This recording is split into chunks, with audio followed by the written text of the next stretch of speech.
Hello friends, இன்னைக்கு first question பார்த்தீங்கன்னா which of the following newspaper are related to South Indian Liberal Federation 1917 அப்படின்னு எடுத்துக்கலாம். கீழ்கண்டவற்றுள் 1917 தோற்றுவிக்கப்பட்ட தென்னிந்திய தாராளவாத கூட்டமைப்புடன் தொடர்புடைய பத்திரிகை எவை? ஸோ தென்னிந்திய தாராளவாத கூட்டமைப்புடன் தொடர்புடைய பத்திரிகைகள் எவைன்னு கேட்டிருக்காங்க. இதுக்கு என்ன ஆன்சர்னா வந்து ஆப்ஷன் 2 அண்ட் ஆப்ஷன் 4 ஜஸ்டிஸ் மற்றும் திராவிடன். ஜஸ்டிஸ் பத்திரிகையும் திராவிடன் பத்திரிகையும் தான் நமக்கு வந்து தாராளமய கூட்டமைப்புடன் தொடர்புடைய பத்திரிகை. ஜஸ்டிஸ் அப்புறம் திராவிடன் இந்த ரெண்டும் தான் வந்து தாராளமய கூட்டமைப்புடன் தொடர்புடைய பத்திரிகையை நம்ம வந்து சொல்லலாம். அடுத்த கொஸ்டின், காமராஜர் முதலமைச்சர் பதவியிலிருந்து விலகுதல் அரசியலின் தற்கொலை ஆகும் என்று எச்சரிக்கை விடுத்தவர் யார்?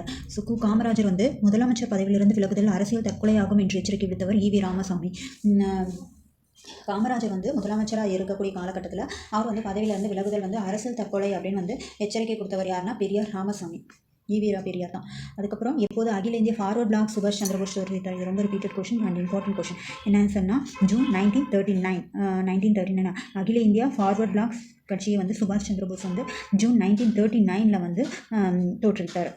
வந்து இண்டிகோ பிளான்டிங் மிரர் என்கிற வங்காள நாடகத்தின் மொழிபெயர்ப்பு வந்து Nil Darpan. Indigo planting mirror is a translation of the Bengali play.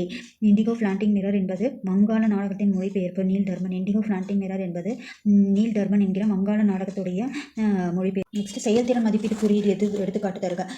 பள்ளி கல்வி தரநிலை PGI அப்படின்னு சொல்லலாம். Performance grading index shows the status of school education. Performance செயல்திறன் மதிப்பீட்டு குறியீடு. அப்புற குழுக்களின் ஒட்டுமொத்த வாழ்க்கை தரத்தை மேம்படுத்த இந்தியா எந்த திட்டம் மூலோபாய முயற்சிகளை மேற்கொண்டது? இதுக்கு வந்து answer mission. Shyam Prasad Mukherjee rurban mission. இதுதான் வந்து answer. Shyam Prasad Mukherjee rurban mission. கிராமப்புற குழுக்களின் ஒட்டுமொத்த வாழ்க்கை தரத்தை மேம்படுத்த இந்தியா எந்த திட்டத்தின் மூலோபாய முயற்சிகளை மேற்கொண்டதுன்னா Shyam Prasad Mukherjee rurban mission.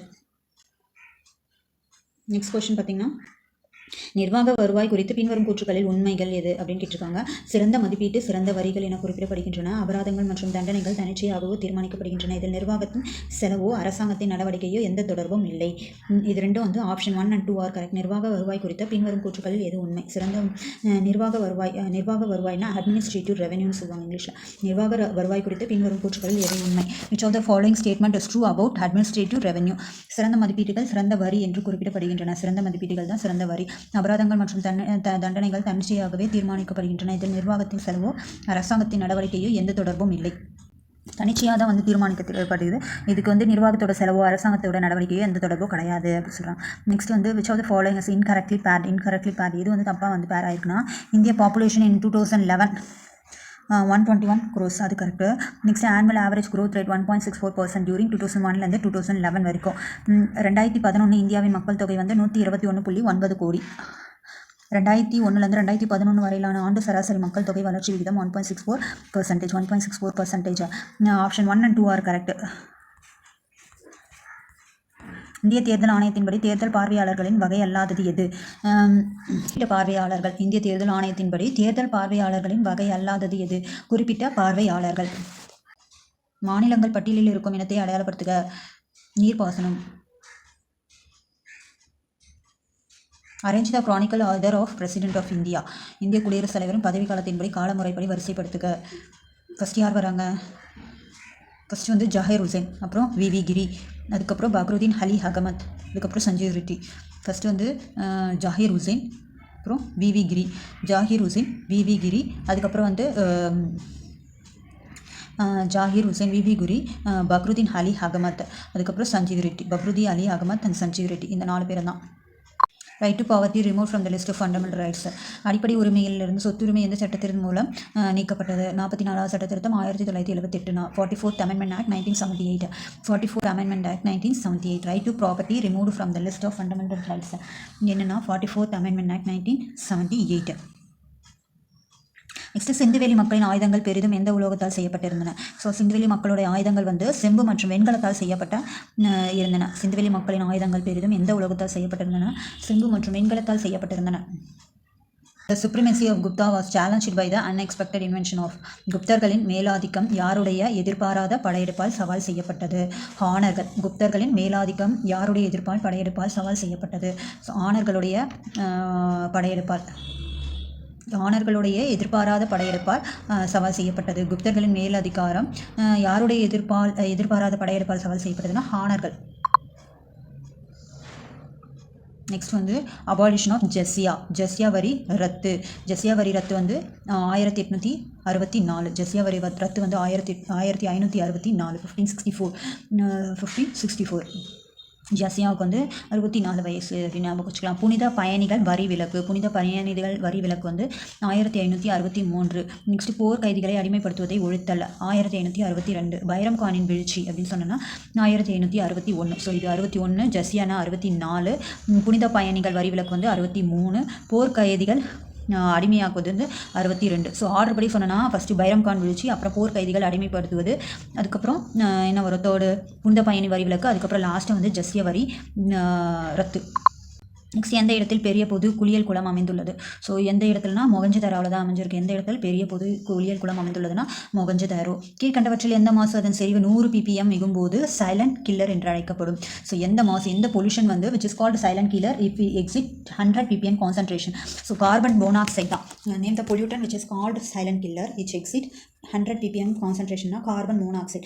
Carbon monoxide தான் 100 ppm கான்சன்ட்ரேஷனை விட அதிகமாச்சுன்னா it is a silent killer. அடுத்த கொஸ்டின் வந்து minor ports of Tamil Nadu and district. தமிழ்நாட்டின் சிறிய துறைமுகங்கள் மற்றும் மாவட்டங்கள். எண் 2413. ஸோ 2413 வருதா? ஸோ எண்ணூர் வந்து சென்னை. திருச்சோபுரம் வந்து கடலூர். புன்னைக்காயல் வந்து தூத்துக்குடி. திருக்கடையூர் வந்து நாகப்பட்டினம். ஸோ திருக்கடையூர் நாகப்பட்டினம். எண்ணூர்னா ஞாபகம் வச்சுக்கணும். தமிழ்நாட்டின் சிறிய துறைமுகங்கள் மற்றும் மாவட்டங்களில் எண்ணூர் வந்து சென்னை, திருச்சோபுரம் வந்து கடலூர், அதுக்கப்புறம் புன்னைக்காயல் வந்து தூத்துக்குடி, திருக்கடையூர் வந்து Nagapattinam.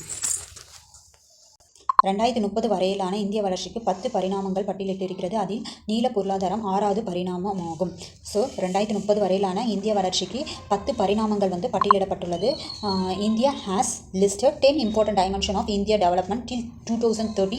Among 10th dimension blue economy is 6th dimension blue economy. நீல பொருளாதாரம்ன்றது வந்து 6வது பரிணாமம் ஆகும். ஸோ 6வது பரிணாமம் தான் வந்து 2030 வரையிலான இந்திய வளர்ச்சிக்கு வந்து ஒரு 10 பரிணாமங்கள் வந்து பட்டியலிடப்பட்டிருக்கு. அதில் நீல பொருளாதாரம்ன்றது வந்து 6வது பரிணாமமாக இருக்குது. மறக்கக்கூடாது. 2030 வரைக்கும் இந்திய வளர்ச்சிக்கு வந்து 10 பரிணாமங்கள் வந்து பட்டியலிட்டிருக்கு.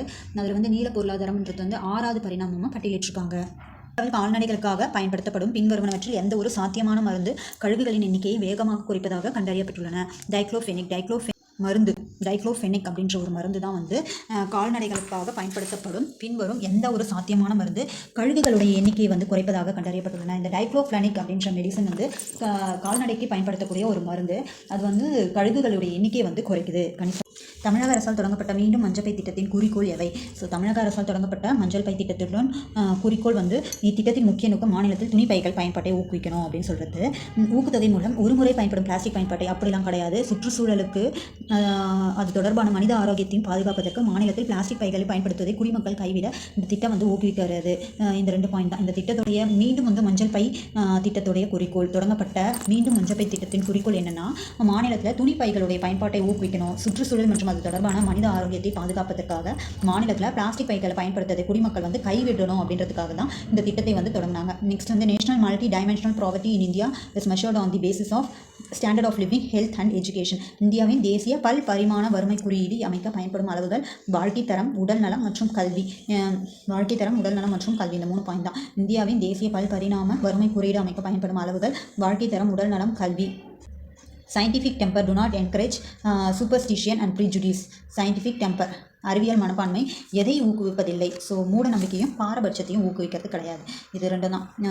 விசாரணை உணர்வு. அறிவியல் மனப்பான்மை வந்து எதெல்லாம் ஊக்குவிக்கும் அப்படின்னு சொன்னால் விசாரணை உணர்வு, பகுத்தறிவு சிந்தனை, பகுப்பாய்வு திறன், sense of inquiry, rational thinking, பகுத்தறிவு சிந்தனை. நெக்ஸ்ட் வந்து பகுப்பாய்வு திறன். சூப்பர்ஸ்டிஷியன் அண்ட் ப்ரீஜுடிஸ் அப்படின்றது தான் கிடையாது. மூட நம்பிக்கை மற்றும் பாரபட்சத்தை ஊக்குவிப்பதில்லை. நெக்ஸ்ட்டு மகிழ்ந்து ஒன்று வளைவு பாதையில் செல்லும் போது எந்த விசையானது பாதை மற்றும் சக்கரத்திற்கு இடையே உராய்வு விசையை கொடுக்கிறது?